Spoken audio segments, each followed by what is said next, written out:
Privacy Day, to just give a brief on that, occurs annually on the 28th of January, and it is a global effort to increase awareness and promote best practices for privacy and data protection. As the office, we decided to celebrate the day on 31st January, since 28th January falls on a weekend. The office, again, found it important to have quite a number of activities towards this day, because we would love to have everyone complying with the law. So we decided to dedicate the whole month to activities that can help our stakeholders move closer to the desired compliance through a series of weekly webinars from the 10th until the 27th of January. And to bring this out best, the office found it fit to work with the different experts amongst our stakeholders to allow them share their knowledge and expertise during these webinars, and to unpack today's topic of averting data security breaches and complaints management. We have Angela Tugume, who will be presenting on this webinar.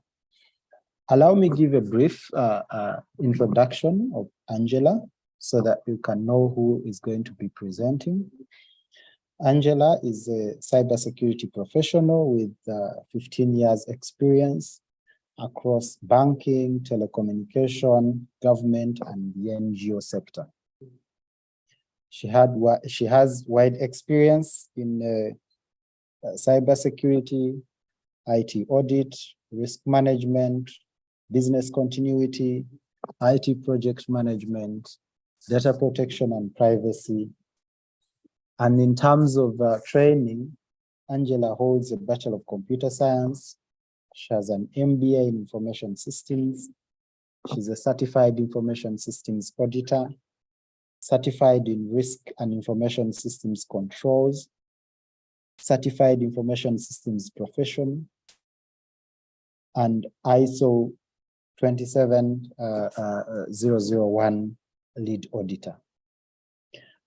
Angela is currently the president of ISC2 Uganda chapter, which is an international non-for-profit membership association for information security leaders. And she has been described as the world's, which has been described as the world's largest IT security organization. She heads the Uganda chapter. I'm sure she would love to have many of us join her in that. Angela is very passionate about mentorship and women in cybersecurity, and she leads tech. Allow me move the mic to Angela to unpack for us what she has in regard to averting data security breaches and complaints management. Thank you. Over to you, Angela. Stephen, thank you very much for the kind introduction. Ladies and gentlemen, a very good morning to you all, and thank you for joining the Personal Data Protection Office in this Cybersecurity Month. Allow me first say a big thank you to the Personal Data Protection Office for organizing this Data Privacy Month and creating awareness amongst our stakeholders. So I'd like to say thank you to the Personal Data Protection Office. So ladies and gentlemen, my name is Angela Tugume, and we'll be having a chat about averting data security breaches and also complaints management. If I'd ask Anita to kindly please share the slides. So we'll look at the importance of data security. We'll look at the overview of the risks and consequences of data breaches. which I'm sure many of us are aware of. And then the whole purpose of the presentation is actually to give us an understanding of how to prevent data security breaches. And now, before I go on, if you are in the information security, IT security, data protection, risk management field, you can just throw a message in the chat that you are in that field, so that I get to know whom we are having a conversation with. Anita, if you could move on to the next slide. So in everything that we talk about data protection and privacy, next slide, Anita, we need to know that data security is a very, very essential part of this whole ecosystem of data protection and privacy. Why? Because it will help us ensure that sensitive information is kept safe and secure from unauthorized access, disclosure, alteration, or destruction. We talk about sensitive information. I'm talking about personal data in general, and all the classes of personal data that we know of, the names, the addresses, the health information, the banking information. So all this is sensitive data, and it's personal data. So anything that will describe describe an individual, or that will identify an individual, that's personal data. Now, why do we want organizations to implement data security? One, because it will help organizations achieve compliance with the various legal requirements, such as Uganda's Data Protection and Privacy Act of 2019. And above all, it will help maintain trust and confidence of customers.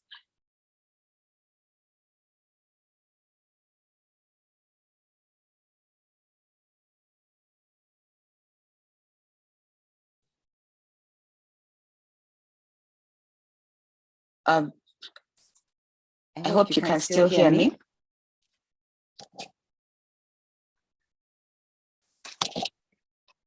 Yes, we can.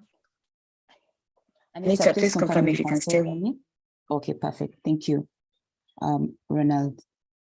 So what threats are we looking at? We're looking at, let's first understand the threats. So we have phishing, we have social engineering attacks, we have malware, ransomware, which is becoming a huge problem in this sector. And then we also have insider threats.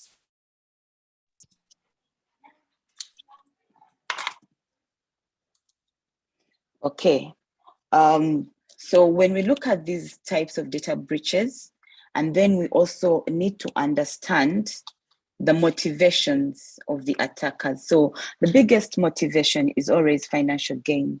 And then you have political reasons, you have espionage and things like that. But the biggest, reason is always financial gain. So when we move on to the next slide. Next slide, please.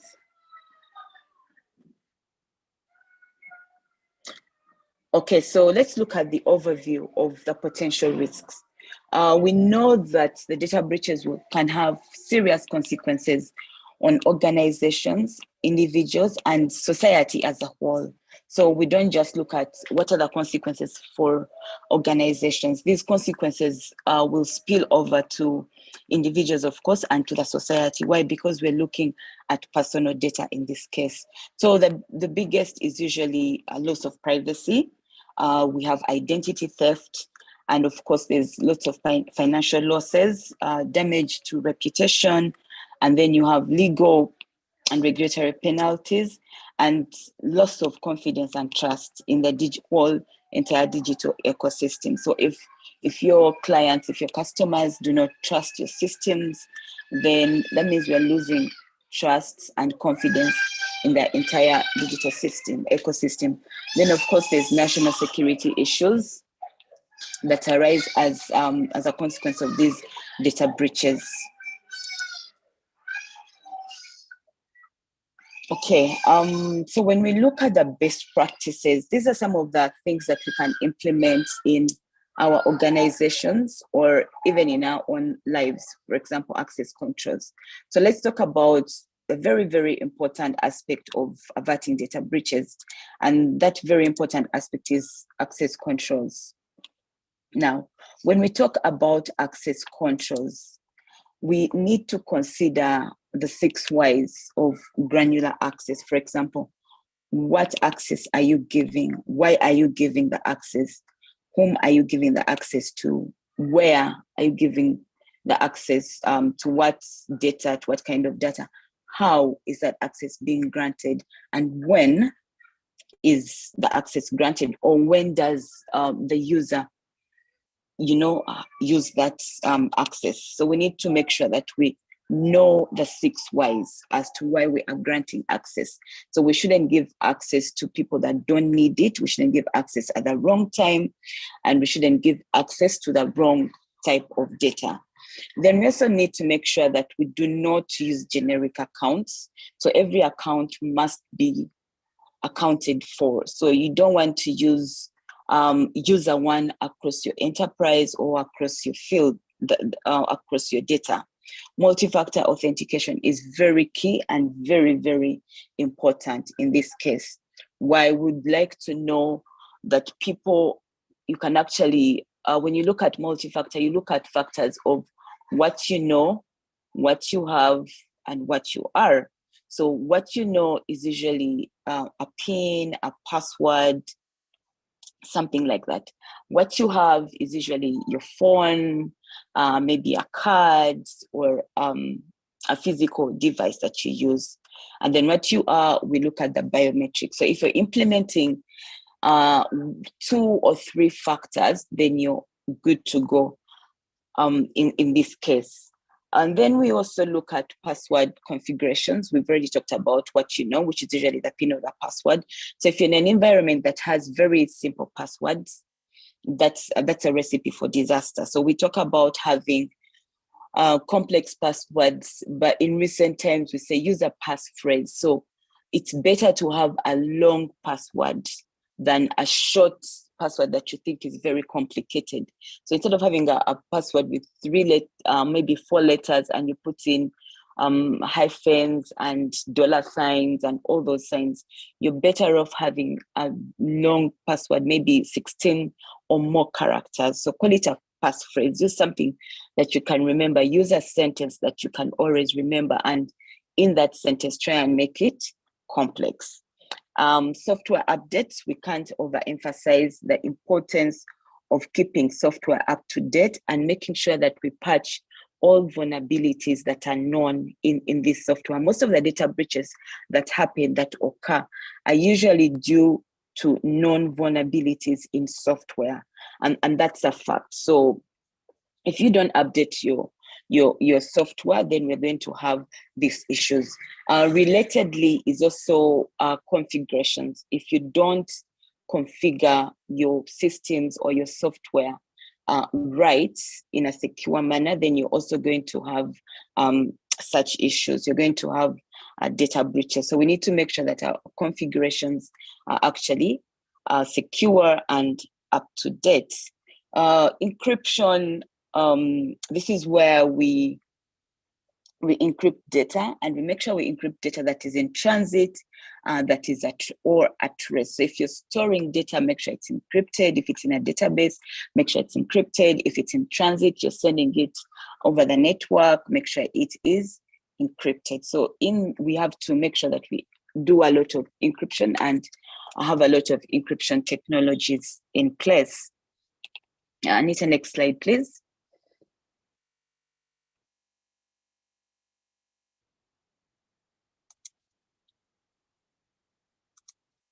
Okay, then we look at firewalls. If you have all your servers or systems on premise, we need to make sure that we configure these firewalls well. We have next generation firewalls, and we also implement network segmentation in our environment.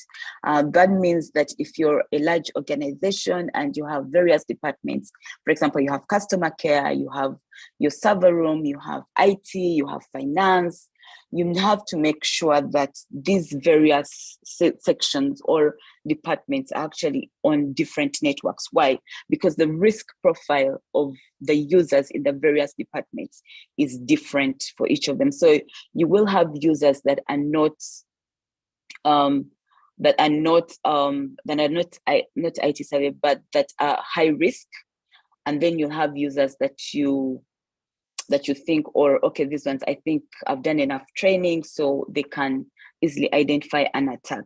And then also when you look at maybe your IT department, those are very high risk users because they hold a lot of confidential information. They have all the passwords, they have access to the servers. So it's very important that they are in a different network segment. Then you have maybe your team, your customer care team as well. So that in the event that you actually have an attack, in the event that you actually have a ransomware attack, it's also easy to contain these attacks because your network is segmented. We talk about backups. We need to back up our data in a regular manner. We need to store these backups safely and offsite, but also above all, we need to test these backups. We need to make sure that these backups actually work and that they will work when we need them to work. Security assessments, we need to test our security controls, and of course we need to keep identifying vulnerabilities.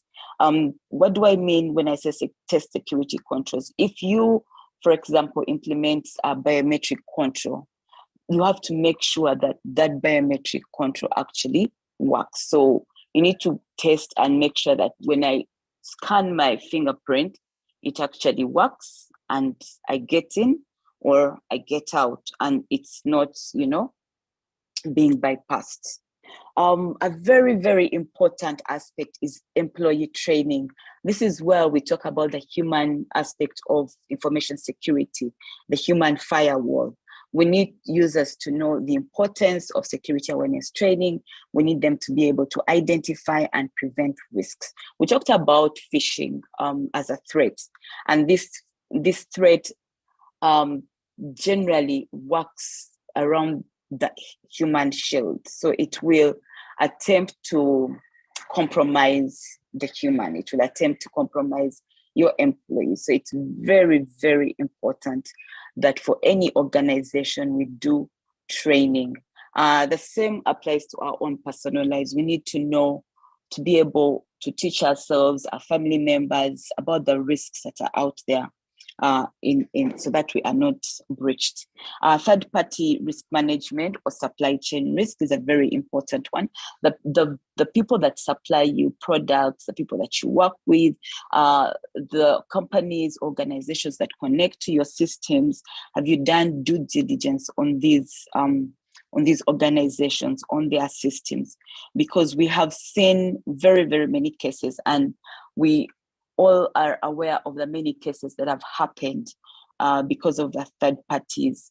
We had a case, a data breach, Pegasus Technologies. I hope no one is from Pegasus here, but if you are, then you can also give us more insights. That affected telecom companies. That was a third party.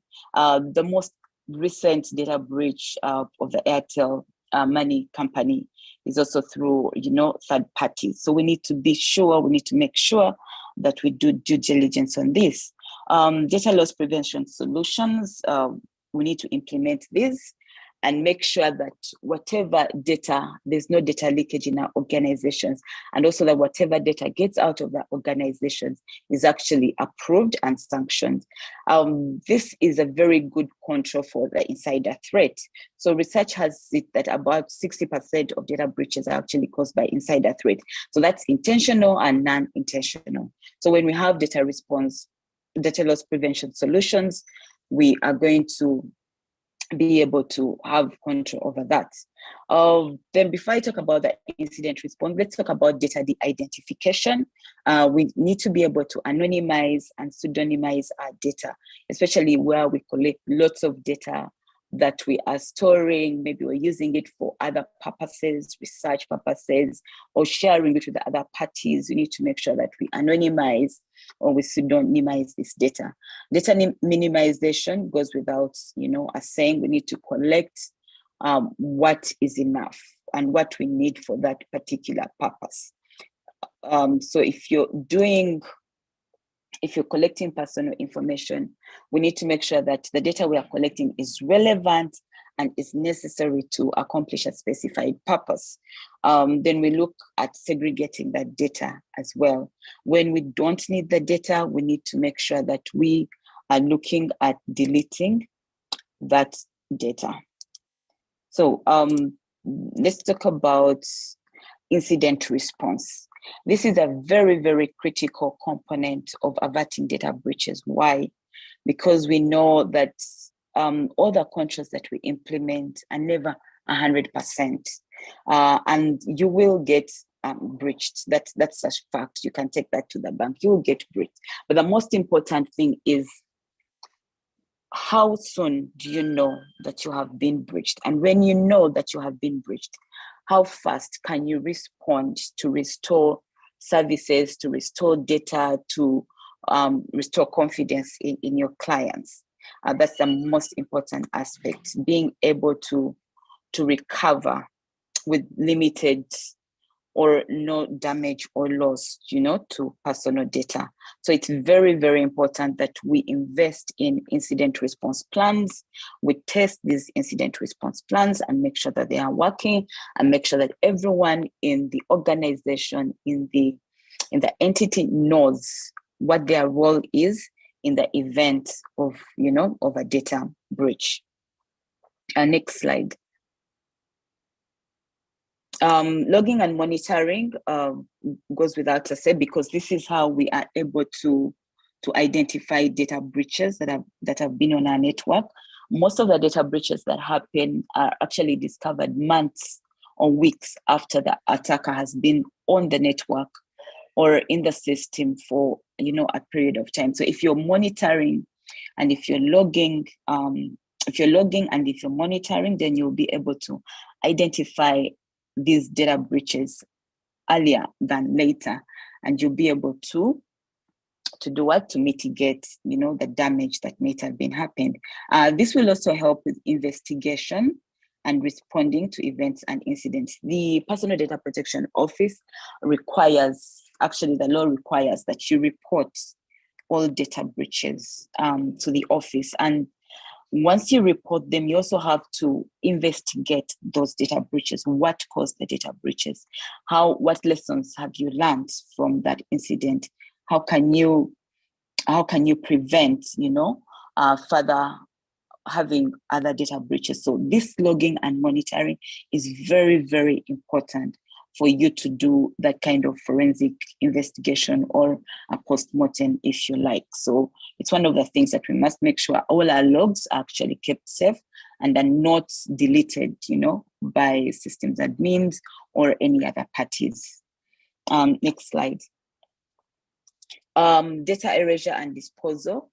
One of the things that most organizations don't actually consider is the end of the life cycle of the data that you have.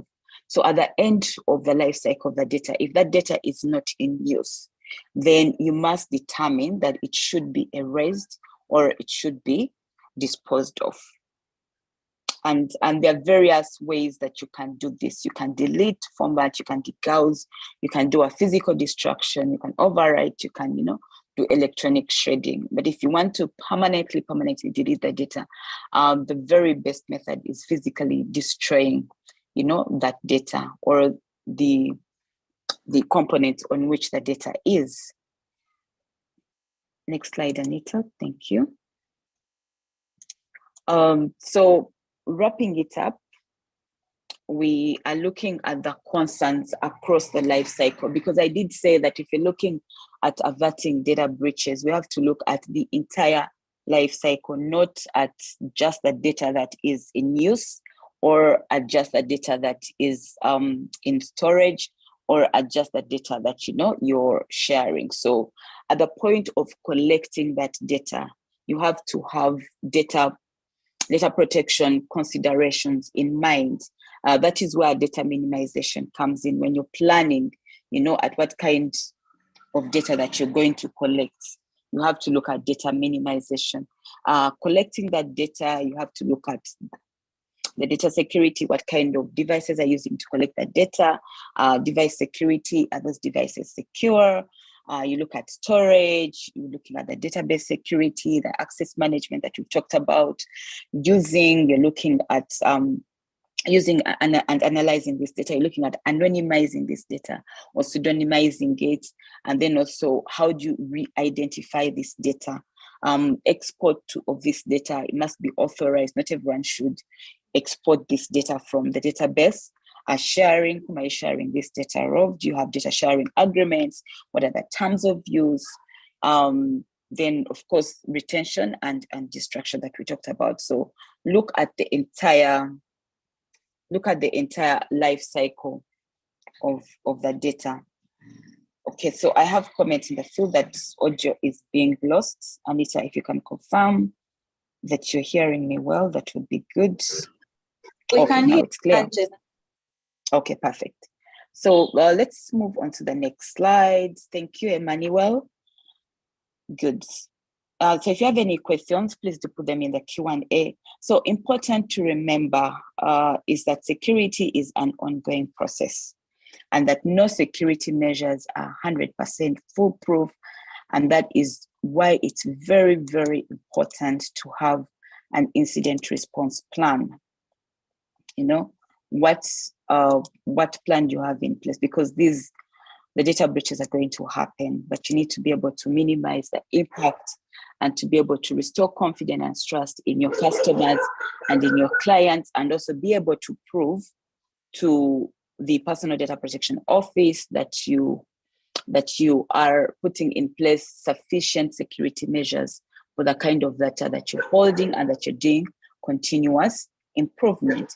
So case studies, real world examples of data breaches and how they could have been prevented.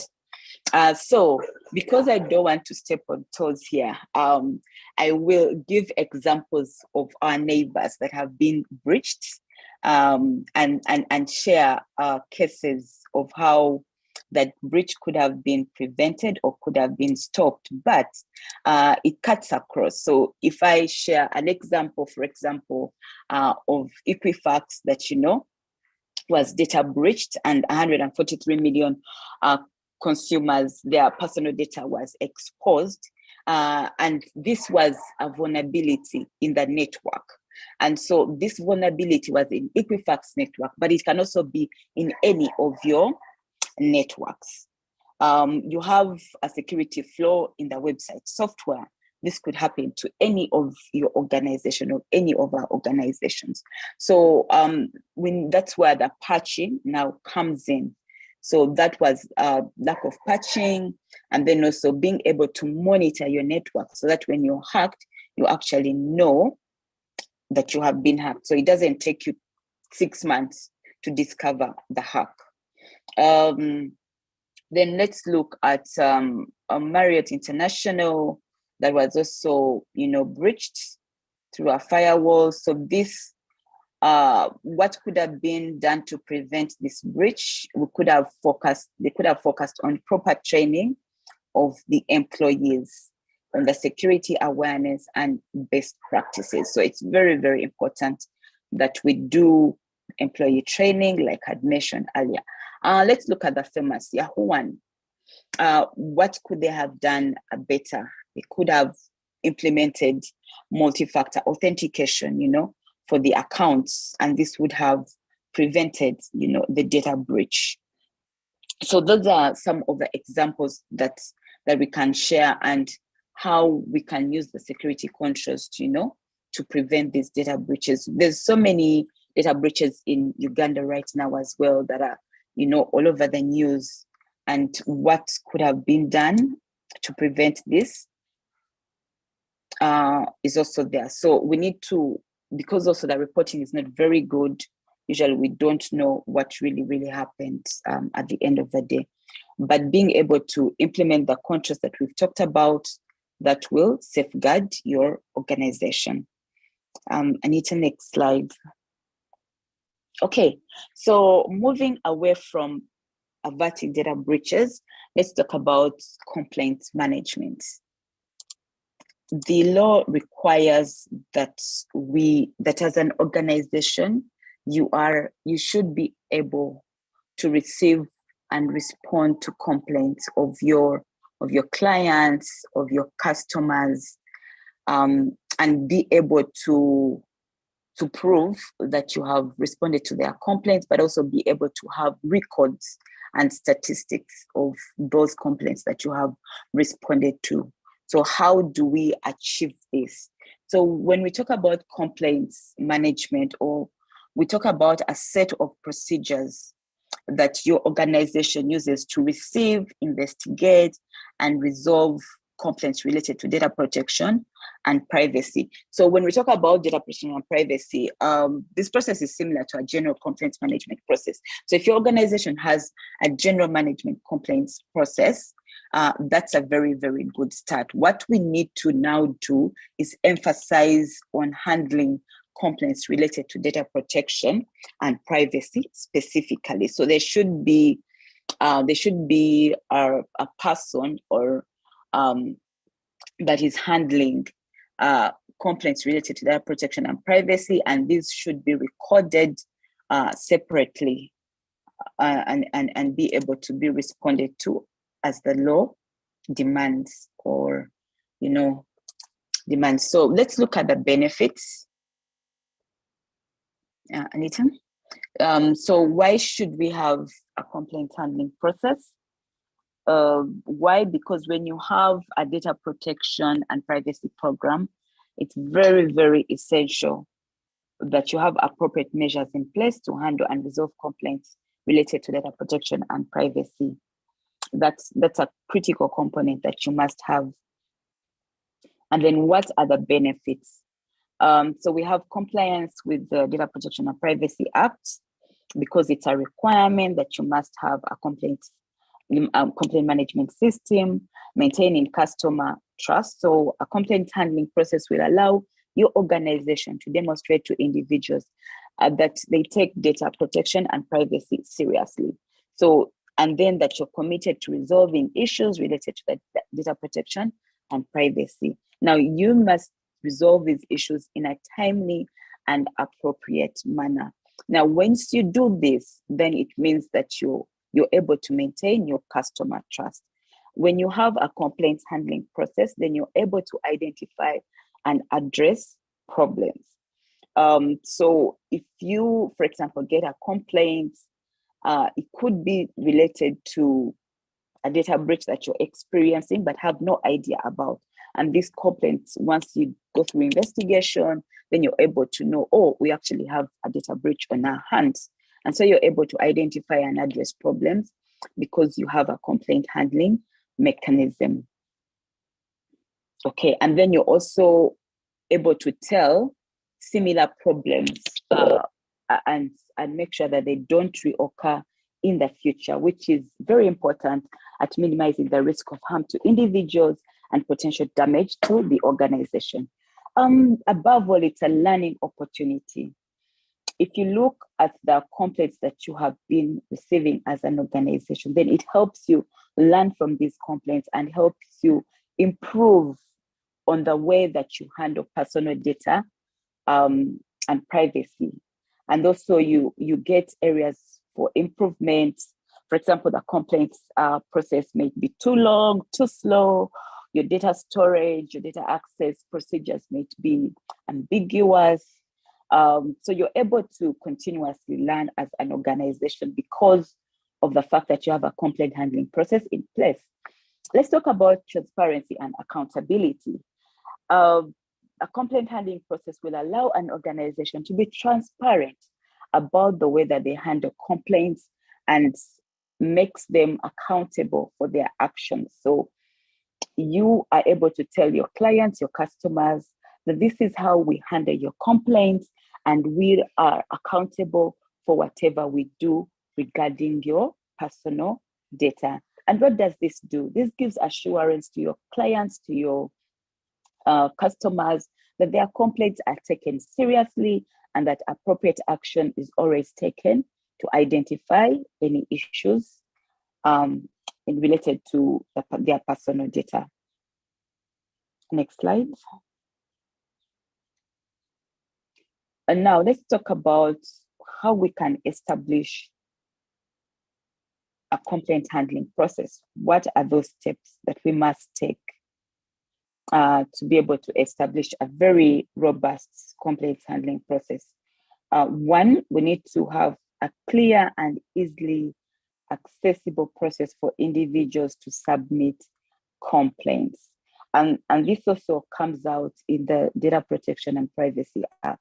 It must be clear, it must be accessible, so that people must know how they submit their data protection and privacy complaints. So I shouldn't I shouldn't go to an organization's website and try and find a way of, sending that complaint, or there maybe is a number on the website that does not work. No, it should be clear, it should be easily accessible. One. Number two, there must be an acknowledgement and logging of the complaint in a timely manner. So usually you get our complaint number, or service desk number, or help desk number, or an ID, a ticket number. So it must be acknowledged that, oh, we've received your complaint and we have logged it, and this is your ID number, this is your ticket number, this is how you're going to follow up your complaint. Now, this should be in a timely manner. So if I send an email, I should be able to receive it immediately or within the next few minutes. It shouldn't come after 2 weeks or a month.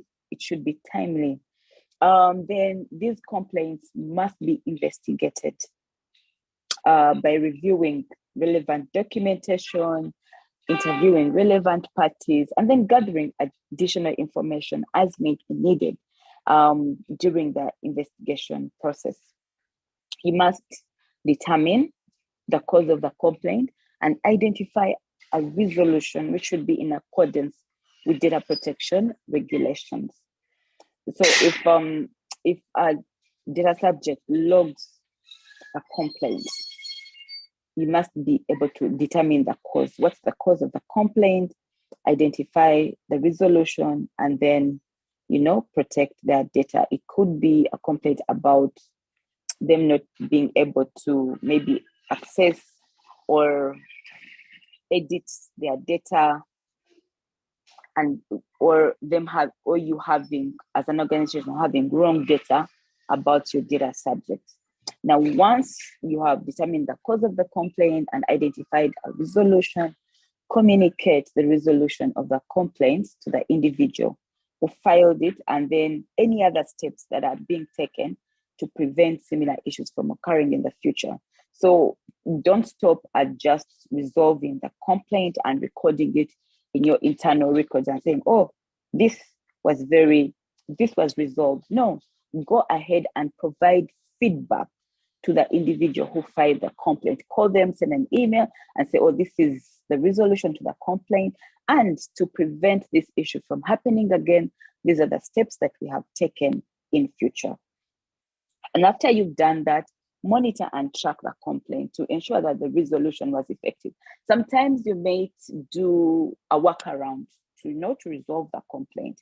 And then the bigger resolution or the more permanent resolution will take a while. Or you might actually do a permanent resolution, but you need to monitor and make sure that it's actually effective and it's working. This is where continuous improvement comes in. And then also identify patterns or areas that need improvement in the complaint process. I think I've talked about that as well. Now, if the complaint, if the investigation leads you to determining that you're actually having a data breach, you will need to inform the PDPO, the Personal Data Protection Office, that you've had a data breach, and go through that whole process of reporting data breaches to the Personal Data Protection Office.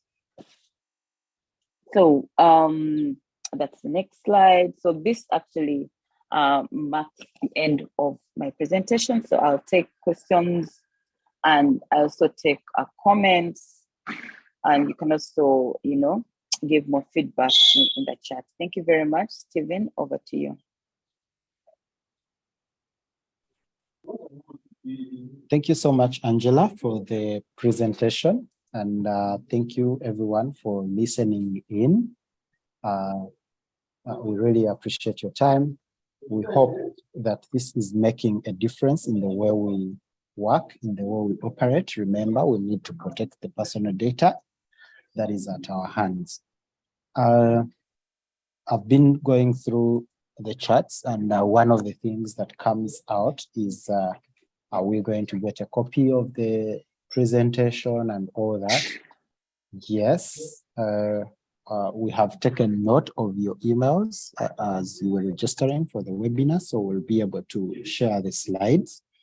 And also, please note that this presentation, this webinar is recorded and will be available on our YouTube channel. So you can check out our YouTube channel and be able to follow through. And then we'll also share the same over the emails that were used to register. I also take note of a few comments that came through. One member, Kefa, indicated that we need not to forget connivance as one of the big employee connivance as one of the biggest security threats. Yes, I see that is from an audit mind. We can put all the securities in place as an organization, but we get an issue from our own internal employees who we trust to be able to protect the information. Remember, as an organization, we are responsible for what we do to protect personal data, and also responsible and accountable for what we do not do to protect personal data. So it's important that as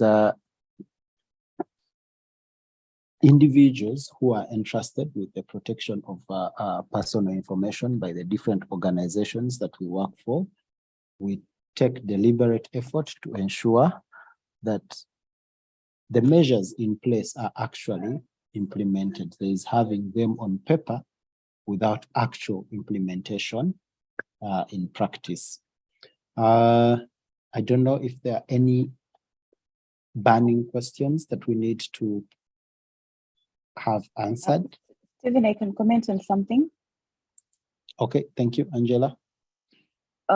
There are actually have quite a number of comments in the Q&A, and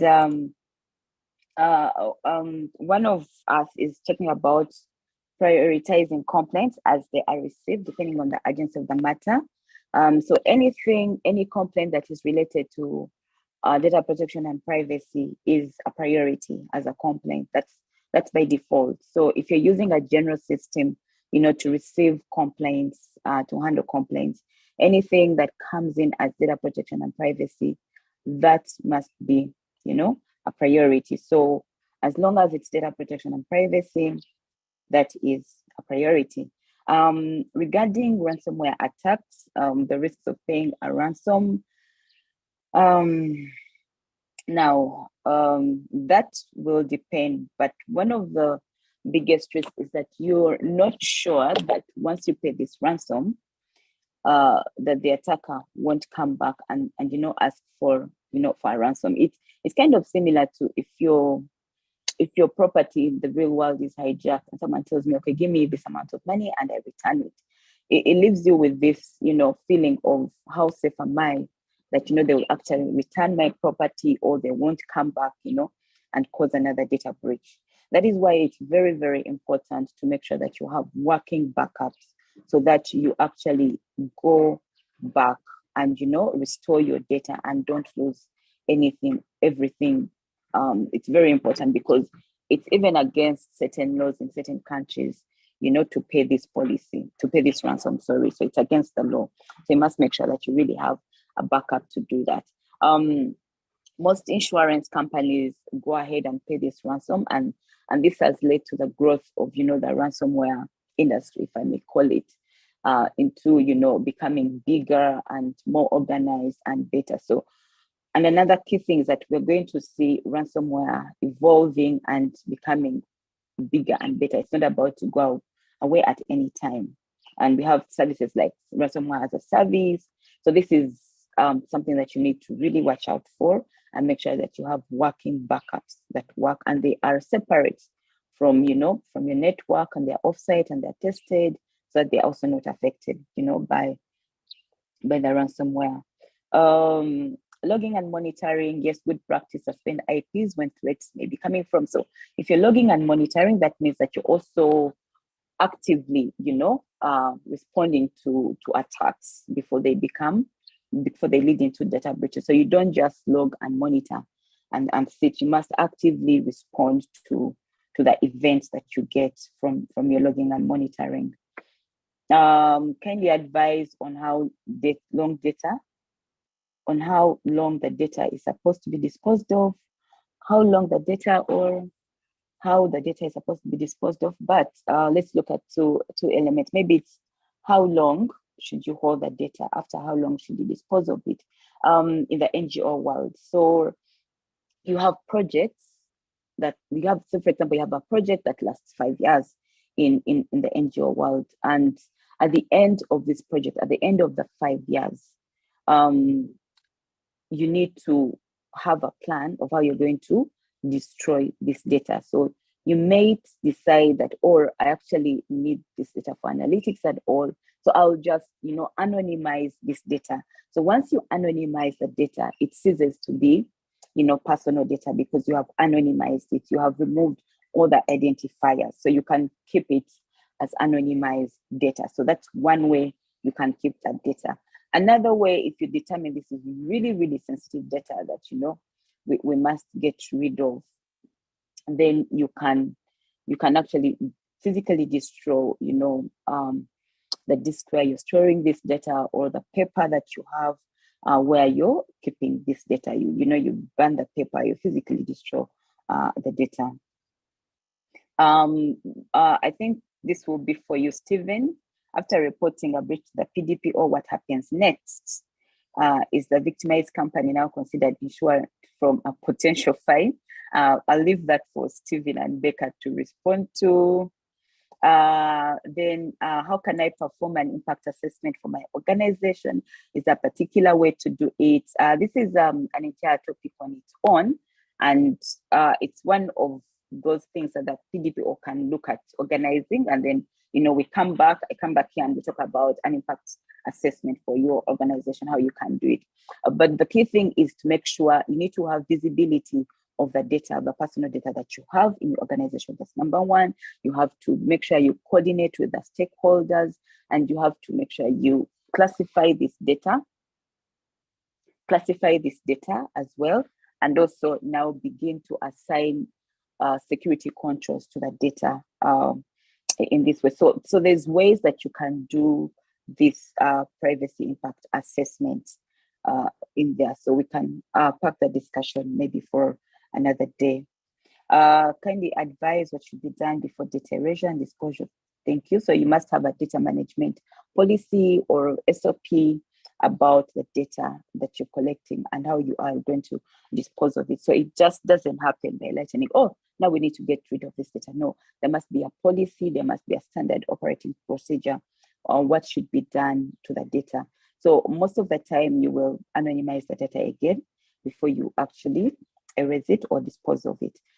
You will identify where the data is in your enterprise, in your organization, because you cannot erase or destroy what you don't know where it is. And then you also need to inform the data subjects that you're going to destroy this data. Maybe do they require it? So you must have an entire policy on how you're going to use this. Okay, then we have, recently we had so many online money lending applications using soft loans, and as for user details, how secure are we that our data may not be used for social engineering attacks? Okay, now, yeah, this is a tough one. So I'll hand it over to Stephen, but the whole idea of why we have the Data Protection and Privacy Act or law, and why we have an office that enforces this act, is for such a reason as this. Online money lending, aggregators or online money lending companies, these companies must be registered with the Data Protection Office, and they must be adhering, to the Data Protection and Privacy Act. Now, if you're unsure about how your data is being used, you can actually file a complaint with that money lending aggregator, or also file a complaint with a Personal Data Protection Office, and an investigation will be launched on if these companies actually have enough, security measures, and if they are handling data protection and privacy issues in a manner that they should be, handling. Yes, your data may be used for social engineering attacks. That's true. It may be hacked and used for social engineering attacks. So this is a legal matter or a regulatory matter. Can you withdraw your credentials from their database? Yes, you can ask them to delete your personal data from their database. So you can log a complaint with them and ask them to delete, the data from their databases.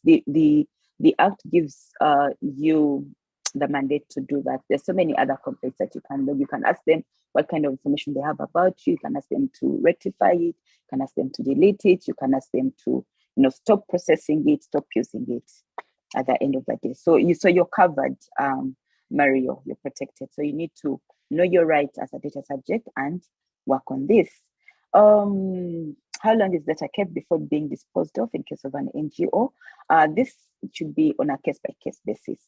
But the thing is, for many projects running Half-Fire, if the data is still in use, then there's no use for you to, dispose of the data, because as an NGO, you are on a project. That means you are collecting data. Maybe you're responding to emergencies, or you're on a long-term project, 6 months, Half-Fire. So at the end of that 6 months, then you look at, are you done with the purposes for which the data was collected? And a very key thing to note in data that is collected by NGOs, by projects, is what we call data creep. So you collect data for one project, and then as an NGO, you want to use it for another project. Now, that should not be the case. So because then you have to go back to the data subjects and tell them, oh, we collected your data for purposes 1, 2, 3, 4. Now we want to use it for purposes 5, 6, 7. So you should be able to, make sure you separate that. So dispose of that data as soon as the project ends. Maybe you give a period of closeout for the project, which is maybe 1 month or a few weeks. And after that, you anonymize the data, you dispose of the data, and then you can, do the analytics. How many days do we have to respond to our data subject's complaint? Now, it should be, I don't want to give time and say maybe within a day, but you should be very responsive, Robin. You should be very responsive. You should at least acknowledge, So if I don't know what organization you're in, Robin, but if I send a complaint to your organization, Robin, if I write an email, you should send back an acknowledgement of, hi, Angela, we've received your complaint, and this is your complaints number. We are in the process of resolving or investigating the complaint. That should be the first time. So you should be able to do that immediately. If I call you, you should be able to give me a ticket number to do that. Then the duration of the investigation of that complaint depends on the complexity, on the nature of the complaint. It could be a simple complaint that you can resolve within a day. It could be a more complicated complaint that maybe that is because of a data breach within an organization that will take maybe months. It could be a complaint due to an insider threat that is going to take, much longer investigation. And also it depends on the complexity of the complaint. But the key thing is that you must acknowledge and log that complaint. At least as a data subject, I must know that, oh, Robin's organization has acknowledged my complaint, and this is the number, and they'll give me a response within the next 6 working days. So you also need to have that mechanism in place. So you keep giving the customer feedback. If the investigation is taking longer than required, then you come back and tell them, oh, we're still investigating, but this is what we have so far, 1, 2, 3, 4. So that the user shouldn't, feel like they are being ignored. The other circles supposed to register with a PDP also, for as long as you collect personal data. you must register. There's no cap, as long as you collect it, you must register with the Personal Data Protection Office.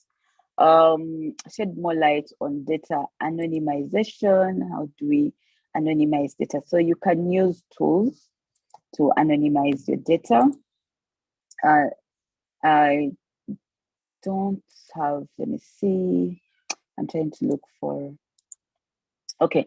So let me just give an example of anonymized data. So anonymization is very good because it's irreversible. So if you're going to anonymize data, you have to be sure that you do not need that data as personal data again. So I'll give an example. My name is Angela Tugume. So if I anonymize that data, it shouldn't, when you get into the database, you shouldn't be able to see Angela Tugume. So you should be able to see maybe it's asterisks or stars. And that's what you're seeing for where my name is supposed to be. And that's an irreversible process. So this is very good because it's minimum risk, but in terms of utility of that data, it's also minimum utility, for that data, because you can't, use it for certain purposes again, because it's now no longer personal data. So anonymization essentially turns personal data into non-personal data. Okay, I think I'll hand over to Stephen. I don't see any other question. Maybe Stephen, if you have any other, you could, advise. Thank you, Stephen, over to you. All right, thank you so much, Angela. I'll briefly talk about a few things that you passed on. One, a question from Brian. After reporting the breach to PDPO, what happens next? Okay, once you report a breach to the office takes steps to understand what happened. That is in form of investigations. We'll now engage the party where the breach occurred, understand what happened, what caused the breach, the affected individuals, and in this, we work together with the organization in question. For example, if you reported a breach of privacy against Stephen Mugabe and Company, we'll work with Stephen Mugabe and Company to understand how this happened, what measures the organization has in place to protect the personal data, what could have caused the breach. And after that, we are able to, one, give regulatory guidance to the organization. And if the organization was at fault for the breach, for failure to implement good practices and security measures, then that organization has to be taken on legally. I will allow Becca to comment on that later, the legal aspect of it. I also saw a question. This came in through the chat. A concern that we are doing online registration, which is not favorable to some NGOs that are far in the village without internet access. I encourage you to get in touch. We can find a workaround with you on that. The issue of money lending apps, I must say I'm one of those that have been receiving a number of SMS messages from different money lending apps that, you qualified for this amount and all that, which is clear misuse of personal data. I've never worked with any of them. And what happens is, one, when you provide that information to the money lending app, you need, before you provide the information, you need to understand what security measures they have in place to protect your personal information. How are they going to use that personal information? Many of these apps access your entire phone, and they end up using or sending SMS messages to whoever is in your phone book in case of issues like failure to pay on time. And it's our duty as we provide our personal information to any person or any organization to be able to understand what they are going to use the information for, and if they have the right security measures to protect that personal information. And as you provide the information, also try to take a further step to understand if these particular organizations are registered with the office and comply with the regulations.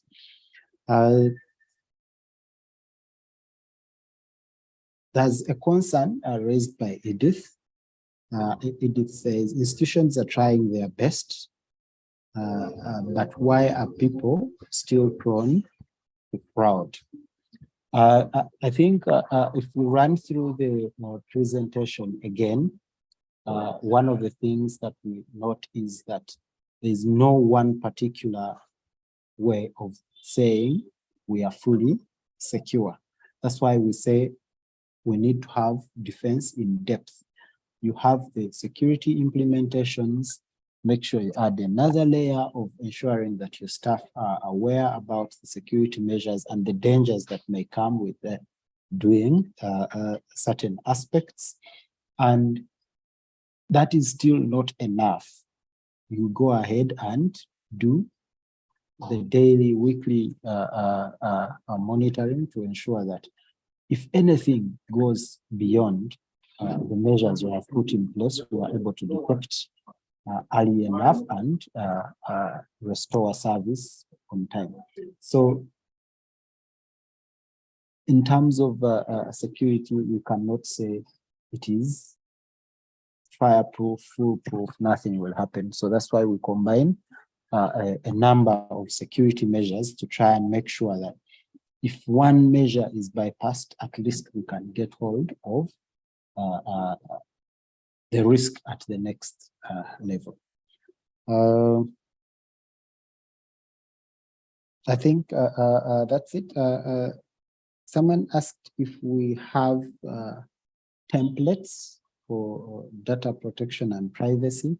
The question didn't come out clear, but you can get in touch privately and clarify what exactly you want. But to answer this on a general note, we have certain templates that we can share with registered agencies to be able to assist them with complying on a few of requirements.